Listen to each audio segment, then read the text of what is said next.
ഈശോയിൽ എത്രയും സ്നേഹം നിറഞ്ഞ സ്നേഹബഹുമാനപ്പെട്ട മാത്യു വലാമണിൽ അച്ഛ, സോജന അച്ഛ, പ്രിയ തോമസ് അച്ഛ, ജോസഫ് അച്ഛ, എബിൻ അച്ഛ, പ്രിയ സിസ്റ്റർ, പ്രിയ മാതാപിതാക്കളെ, സഹോദരി സഹോദരങ്ങളെ,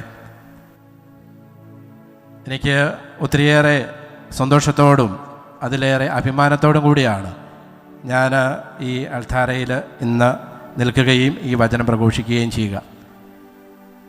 12 വർഷങ്ങൾക്ക് മുന്നേ ഞങ്ങൾ ആരംഭിച്ച എളിയ ഒരു സംരംഭമാണിത്. 12 വർഷങ്ങൾ, ഇന്ന് 2020. അതിനു മുന്നേ തന്നെ മാത്യുച്ചൻ ഇതിനു വേണ്ടിയിട്ടുള്ള ഒരുക്കങ്ങളൊക്കെ തുടങ്ങിയിരുന്നു. ഇന്ന് ഇതിലെ ഒരു ശുശ്രൂഷ മാത്യു ചേട്ടനെ കണ്ടപ്പോൾ മാത്യു ചേട്ടൻ പറയുകയായിരുന്നു, ഞങ്ങൾ 36 പേര് കൂടി തുടങ്ങിയ ഒരു മധ്യസ്ഥ പ്രാർത്ഥന. അതിൻ്റെ ഓർമ്മയ്ക്കായിട്ട് ഞങ്ങൾ ഇവിടെ, ഞങ്ങളറിയാം, ഭക്തസാധനങ്ങൾ വിൽക്കുന്ന ആ ഷോപ്പിൻ്റെ പിറകിൽ 2 അത്തിമരങ്ങൾ കാണാം. അതിൻ്റെ ഓർമ്മയ്ക്കായിട്ട് ഞങ്ങളന്ന് നട്ട 2 അത്തിമരങ്ങളാണത്. ഹല്ലേലൂയ. ഇന്ന് അത്തിമരങ്ങളെ നിങ്ങൾ കണ്ടോ, എത്രമാത്രം അത് വലുതായി. അതിലെ ഫലങ്ങൾ നമുക്ക് ഭക്ഷിക്കാൻ പറ്റുന്നില്ലെങ്കിലും, പക്ഷേ അതിലെ ഫലങ്ങൾ പല പ്രാവശ്യം ഫലം ചൂടി അത് വളർന്ന് വലുതായി നിൽക്കുന്നു. അതുപോലെ തന്നെയാണ് ഇന്ന് ഈ അൾത്താരയിൽ നിന്ന് ഞാൻ ഈ വചനം പ്രഘോഷിക്കുമ്പോഴും എൻ്റെയും ഒരു ഫീലിംഗ് അതാണ്. അന്ന് ഞങ്ങൾ ധ്യാനം ആരംഭിക്കുമ്പോൾ ഞങ്ങൾ വളരെ ചുരുക്കം പേരേ ഉള്ളൂ. അന്ന് ഞങ്ങൾ ഇത്രയും ജനങ്ങളൊന്നുമില്ല. അന്ന് ഞങ്ങളിങ്ങനെ കണ്ണിൽ എണ്ണയും ഒഴിച്ച് ഇങ്ങനെ കാത്തിരിക്കും, എത്ര പേര് വരും, എത്ര കസേര പള്ളിയിൽ ഇടണം. ഇങ്ങനെയുള്ള ചിന്തയും ആകുലതയായിട്ട് തലേദിവസം തൊട്ടേ, അച്ഛാ നാളെ എത്ര പേര് വരും, എത്ര പേർക്ക് വേണ്ടി നമ്മൾ കാത്തിരിക്കണം എന്നൊക്കെ പറഞ്ഞ് ഞങ്ങളിങ്ങനെ കാത്തിരുന്ന നാളുകളുണ്ട്. അന്ന് അങ്ങനെ കാത്തിരിക്കും, ഞങ്ങൾ പ്രാർത്ഥിക്കും. എന്തായാലും ശുശ്രൂഷകൾ തുടങ്ങാറാകുമ്പോഴത്തേക്കും ഞങ്ങൾ താഴത്തെ ചെറിയ ചാപ്പലിലാണ് ഞങ്ങളുടെ ശുശ്രൂഷകൾ ആരംഭിച്ചത്. പക്ഷേ ഞങ്ങൾ ശുശ്രൂഷകൾ തുടങ്ങാറാകുമ്പോഴത്തേക്കും മാത്യുച്ചനും ഞാനും ആഗ്രഹിക്കുന്നത് പോലെ പള്ളി നിറഞ്ഞ് ആളുണ്ടാവും. അപ്പോൾ അത് കാണുമ്പോൾ ഞങ്ങൾക്ക് ഒത്തിരിയേറെ സന്തോഷമാണ്. അന്ന് ഞങ്ങൾ തുടങ്ങിയ ആ ഓട്ടം ഇപ്പോഴിവിടെ വന്ന് നിൽക്കുകയാണ്. അതിനുശേഷം ഞങ്ങൾ ഏകദിന ധ്യാനങ്ങൾക്കൊക്കെ ആയിട്ട് പല സ്ഥലങ്ങളിൽ പോകാൻ തുടങ്ങി. ഒരനുഭവം മാത്രം, ഒത്തിരിയേറെ അനുഭവങ്ങൾ ഞങ്ങളുടെ ഉണ്ട്. ഞങ്ങൾക്കന്ന് വലിയ എന്നത്തെ പോലത്തെയുള്ള ഒരു സാഹചര്യങ്ങളോ വണ്ടികളോ കാര്യങ്ങളോ ഒന്നുമില്ല. ഞങ്ങൾക്ക് ആകെയുള്ളതൊരു ബൈക്കാണ്. വിക്രമാദിത്യനും വേതാളവും പോലെ ഞങ്ങൾ ഇറങ്ങും, 2 പേരും 2 ബാഗ് എടുത്ത് ഇറങ്ങും. ഞാൻ പുറകിലിരിക്കും, മാത്യുച്ചൻ വണ്ടി ഓടിക്കും. ഇങ്ങനെയാണ് ഞങ്ങൾ ധ്യാനിപ്പിക്കാൻ പോയിക്കൊണ്ടിരുന്നത്. ഞങ്ങളങ്ങനെ ഏകദിന ധ്യാനവും കാര്യങ്ങളൊക്കെ ആയിട്ട് അങ്ങനെ പോകുന്നു. അങ്ങനെ ആദ്യമായിട്ട് ഞങ്ങൾ ഒരു ഇടവക ധ്യാനം, വാർഷിക ധ്യാനം നടത്താനായിട്ട് ഞങ്ങൾക്ക് അവസരം കിട്ടി. അത് വേറെ എവിടെയുമല്ല, ഈ അമ്പലവയൽ പള്ളിയിലാണ്. അന്നത്തെ വികാരിച്ച് ഞങ്ങളെ വാർഷിക ധ്യാനം ഏൽപ്പിച്ചു. പാട്ടുകാരനെയൊക്കെ ഞങ്ങൾ ഏൽപ്പിച്ചു. പാട്ടുകാരനോട് സമയത്ത് വരണമെന്ന് പറഞ്ഞു. ഞങ്ങൾ ചെന്നപ്പോൾ വികാരിച്ചൻ നോക്കുമ്പോൾ 2 ചെറുപ്പക്കാരായ അച്ഛന്മാർ, സാധാരണ വാർഷിക ധ്യാനം ഒക്കെ വെക്കുമ്പോൾ അച്ഛന്മാർ വരുമ്പോൾ ഇച്ചിരി പ്രായമുള്ള അച്ഛന്മാരെയൊക്കെയാണ് എല്ലാവരും പ്രതീക്ഷിക്കുക. ഇത് നോക്കുമ്പോൾ 2 ചെറുപ്പക്കാരന്മാരായ അച്ഛന്മാർ, ഇവന്മാർ എന്ത് ചെയ്യും എന്നുള്ളൊരു ചിന്തയൊക്കെ അച്ഛന് ആശങ്കയുണ്ടായിരുന്നു. നിങ്ങൾ ചെയ്യുമല്ലോ അല്ലേ, കുഴപ്പമൊന്നുമില്ലല്ലോ അല്ലേ? ഞങ്ങൾ ചെയ്യും അച്ഛാ, ഞങ്ങൾ ചെയ്യും, ധൈര്യം. എന്നാൽ നിങ്ങൾ ചെയ്തോളാൻ പറഞ്ഞു. അച്ഛന് ഇച്ചിരി ആശങ്കയൊക്കെ ഉണ്ട്, ഇവന്മാരെന്താണ് ഒപ്പിക്കാൻ പോകുന്നത് എന്നുള്ള ഒരു ആശങ്കയൊക്കെ അച്ഛനുണ്ട്. പക്ഷേ ഞങ്ങൾ അച്ഛൻ്റെ ആശീർവാദത്തോടു കൂടി ഞങ്ങളുടെ ആദ്യത്തെ ഇടവകയിലെ വാർഷിക ധ്യാനം ആരംഭിച്ചു.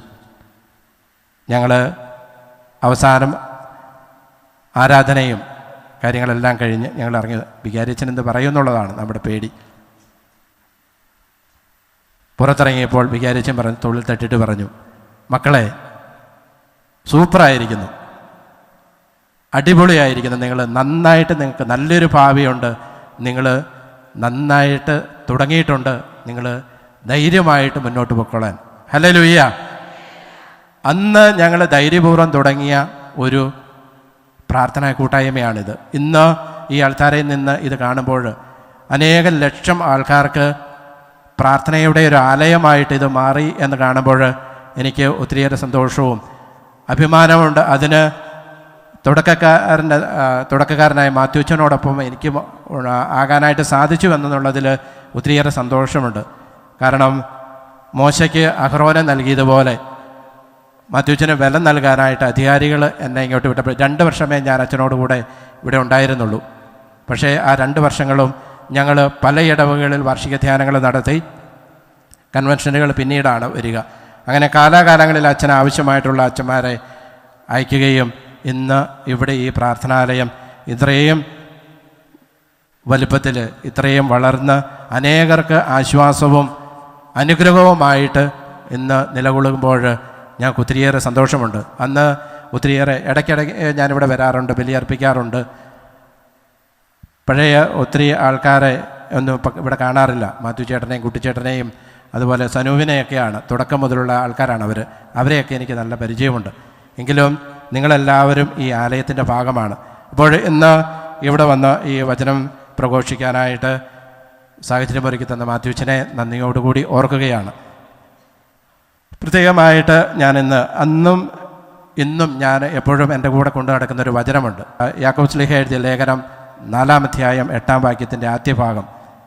ദൈവത്തോട് ചേർന്ന് നിൽക്കുക, ദൈവം നിന്നോടും ചേർന്ന് നിൽക്കും. എന്നിട്ട് പറയാമോ? ദൈവത്തോട് ചേർന്ന് നിൽക്കുക, ദൈവം നിന്നോടും ചേർന്ന് നിൽക്കും. ദൈവത്തോട് ചേർന്ന് തുടങ്ങിയ അനുഗ്രഹ ധ്യാന കേന്ദ്രം ദൈവത്തോട് ചേർന്ന് തന്നെയാണ് ഇന്നിപ്പോൾ. അതുകൊണ്ടാണ് ഈ പ്രാർത്ഥനാലയം അനേകർക്ക് അനുഗ്രഹത്തിൻ്റെ ആശ്വാസത്തിൻ്റെ ഒരു ആലയമായിട്ട് മാറുന്നതെന്ന് തീർച്ചയായിട്ടും ഞാൻ മനസ്സിലാക്കുന്നു. തീർച്ചയായിട്ടും നമുക്കറിയാം, നമ്മൾ ഒത്തിരിയേറെ അനുഗ്രഹങ്ങളും പ്രതീക്ഷിച്ചാണ്, ഒത്തിരിയേറെ വേദനകൾ, ബുദ്ധിമുട്ടുകൾ, പ്രയാസങ്ങൾ, നിയോഗങ്ങളൊക്കെ സമർപ്പിച്ചാണ് നമ്മളിവിടെ വന്നിരിക്കുക. അപ്പോൾ ഈ വചനം വെച്ച് തന്നെയാണ് ഞാൻ ഇന്നത്തെ സന്ദേശം നൽകാനായിട്ട് ആഗ്രഹിക്കുക. പ്രത്യേകമായിട്ട് ദൈവത്തോട് ചേർന്ന് നിൽക്കുക, ദൈവം നിന്നോടും ചേർന്ന് നിൽക്കും. എങ്ങനെയാണ് നമ്മൾ ദൈവത്തോട് ചേർന്ന് നിൽക്കേണ്ടത്? അത്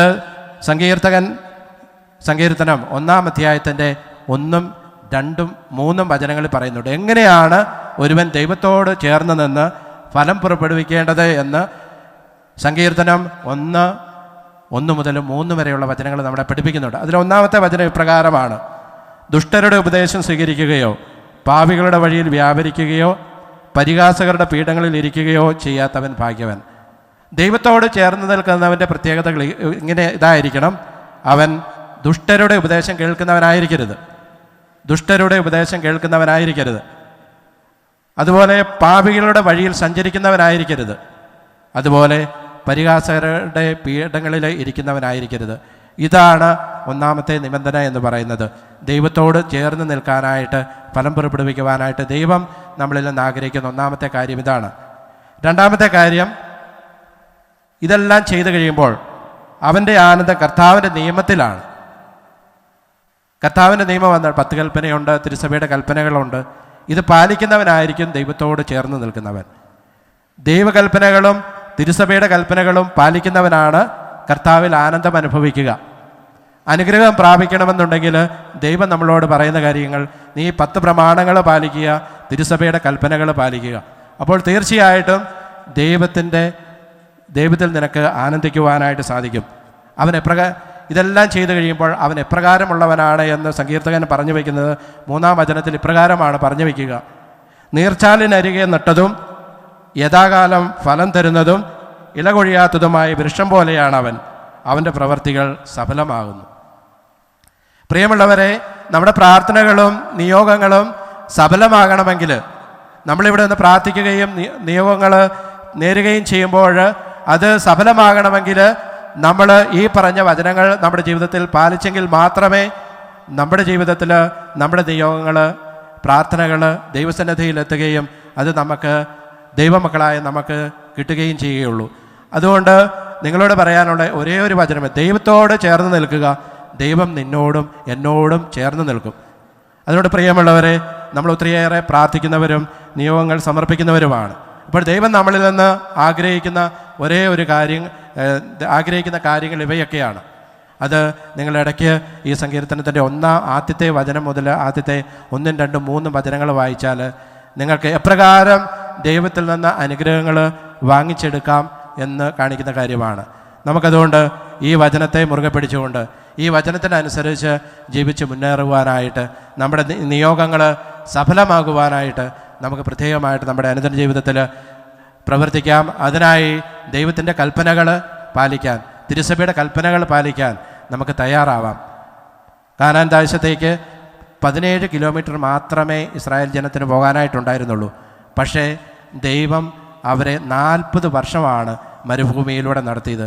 എന്തുകൊണ്ടാണെന്നറിയാമോ? 17 കിലോമീറ്ററേ അവർക്ക് പോകാനായിട്ട് ഏകദേശം ഇവിടുന്ന് കൽപ്പറ്റ വരെ പോകുന്ന ദൂരമേ ഉണ്ടായിരുന്നുള്ളൂ കാനാൻ ദേശത്തേക്ക്.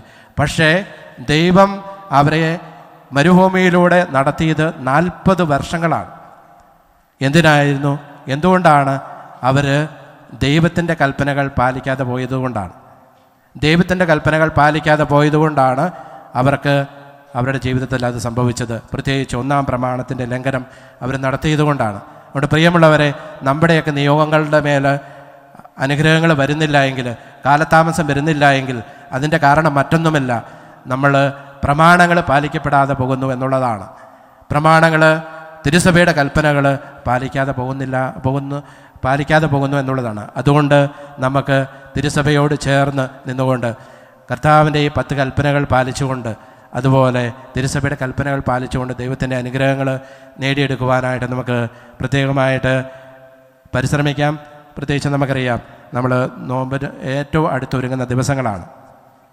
അപ്പോൾ ക്രിസ്മസിനോടനുബന്ധിച്ചുള്ള ഒരു ചെറിയ സന്ദേശം അവിടെ പറഞ്ഞ് ഞാൻ അവസാനിപ്പിച്ചുകൊള്ളാം.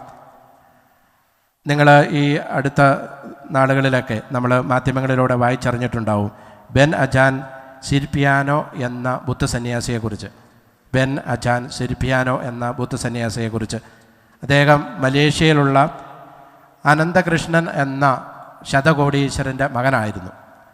അദ്ദേഹത്തിന് 5 ബില്യൺ അമേരിക്കൻ ഡോളറായിരുന്നു അദ്ദേഹത്തിൻ്റെ വീതമായിട്ട് അദ്ദേഹത്തിന് കിട്ടേണ്ടിയിരുന്നത്.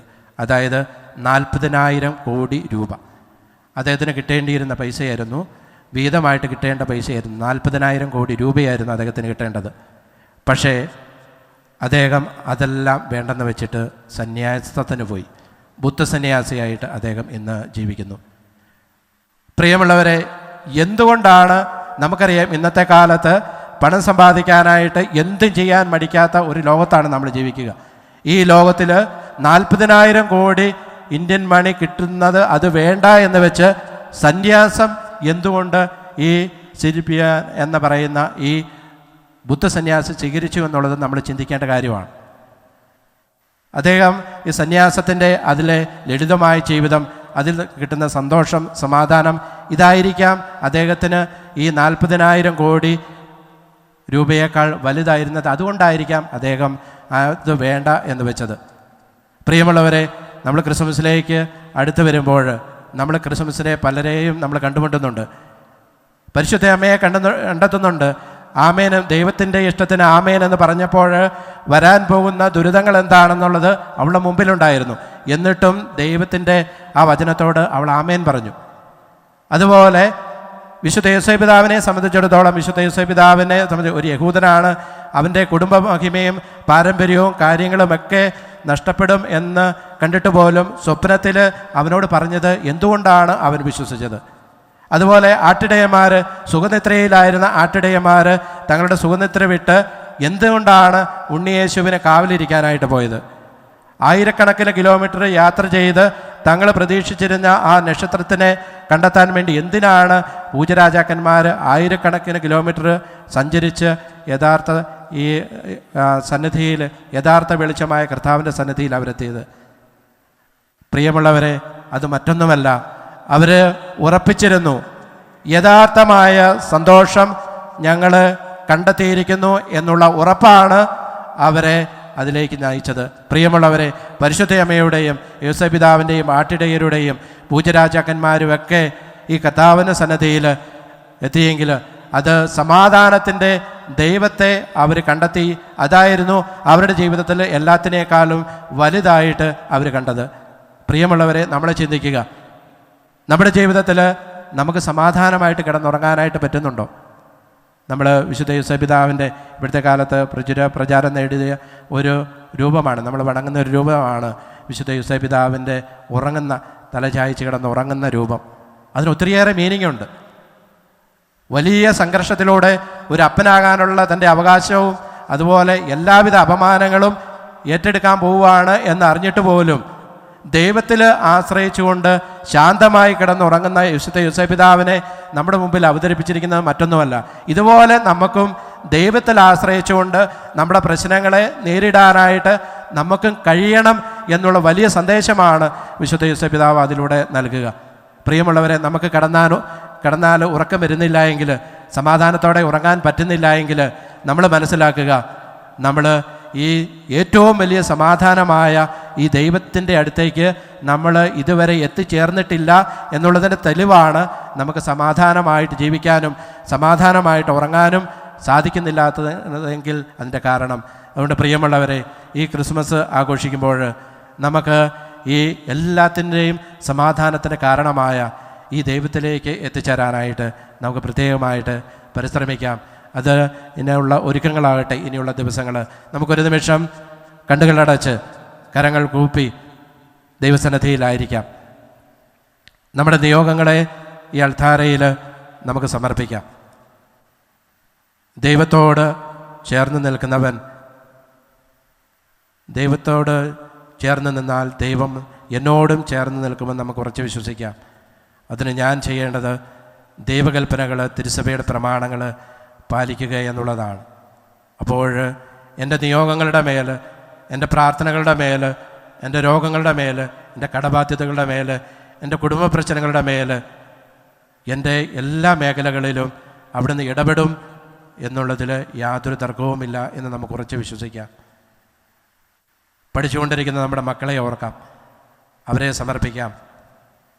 ദൈവത്തിൻ്റെ ഇഷ്ടത്തിനനുസരിച്ച് മക്കളെ വളർത്തി പ്രായത്തിലും ജ്ഞാനത്തിലും ദൈവത്തിൻ്റെ മനുഷ്യൻ്റെ ദൃഷ്ടിയിൽ വിശുദ്ധിയിൽ വിജ്ഞാനത്തിൽ വളർത്തുന്നതിൻ്റെ ഭാഗമായി അവർ പഠിക്കുമ്പോൾ പഠിക്കുന്ന കാര്യങ്ങൾ ഓർത്തിരുന്ന നല്ല രീതിയിൽ പരീക്ഷ എഴുതി ഉന്നത വിജയം കരസ്ഥമാക്കി നല്ല ഭാവി കണ്ടെത്താൻ അവരെ അനുഗ്രഹിക്കണമേ എന്ന് നമുക്ക് പ്രാർത്ഥിക്കാം. പ്രിയമുള്ളവരെ, നമ്മുടെ എല്ലാ നിയോഗങ്ങളെയും, പ്രത്യേകിച്ച് വിശുദ്ധ ബലിയിൽ അഴിയാത്ത ഒരു ബന്ധനങ്ങളുമില്ല. ഏറ്റവും വലിയ ആരാധന, ഏറ്റവും വലിയ പ്രാർത്ഥന വിശുദ്ധ ബലിയാണ്. വിശുദ്ധ ബലിയിൽ നമ്മൾ സമർപ്പിക്കുന്ന എല്ലാ നിയോഗങ്ങളും, എല്ലാ ബന്ധനങ്ങളും മാറും എന്ന് നമുക്ക് ഉറച്ച് വിശ്വസിച്ചുകൊണ്ട് ഒരു നിമിഷം കരങ്ങൾ ഉയർത്തി ദൈവത്തെ സ്തുതിച്ച് ആരാധിച്ച് നമ്മുടെ നിയോഗങ്ങളെ സമർപ്പിക്കാം. Hallelujah, hallelujah, hallelujah. യേശുവേ നന്ദി, യേശുവേ സ്തുതി, യേശുവേ ആരാധന. ദൈവമേ, ഈ ജനങ്ങളുടെ നിയോഗങ്ങളുടെ മേൽ അങ്ങയുടെ കരുണ വർഷിക്കണമേ, അനുഗ്രഹിക്കണമേ. Hallelujah, hallelujah, hallelujah, hallelujah, hallelujah, hallelujah, hallelujah, hallelujah. നിത്യപിതാവും പുത്രനും പരിശുദ്ധാത്മാവുമായ സർവേശ്വര എന്നേക്കും ആമേൻ.